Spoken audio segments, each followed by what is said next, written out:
বল্টু ঘরের মধ্যে তাদের কাঠগুলোকে ভর। ঠিক আছে বস, ইতিমধ্যেই কাঠগুলো ঘরের মধ্যে ঢুকছে না যে। আরে পাগল, ঘড়ি ঢুকা। বসের কি বুদ্ধি মারি বস, তাও ঘরের মধ্যে কাঠগুলো ঢুকছে না যে। আবে পটলা, তোকে কি নিমন্ত্রণ করে বলতে হবে? বেরিয়ে আয়, তোকে একটু ধরে দে। বস তাও ঢুকছে না, কি করা যায়? গুলোকে নিচে রাখ। ঘন ঘন বাঁশতলা দিয়ে গেলে কি বুদ্ধি থাকে? দেখ, দেখে শেখ, ধর। কেমনে না ঢুকে দেখছি উদা। আবে বল্টু, কি শক্ত রে ভাই। পটলা, তুই আগে ঢুকো।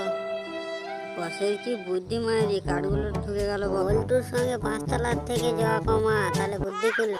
বস আমার কাঠগুলো ঢুকছে না যে, কিছু তো একটা উপায় বার করো বস। কাঠগুলোকে এক এক করে ঢুকতে হবে, ঘরের চালে ঢুকে দিয়ে। হে পটলা, বল্টুকে তাড়াতাড়ি কাঠগুলো ধরা। বস এত বুদ্ধি নিয়ে রাতে ঘুমাও তো?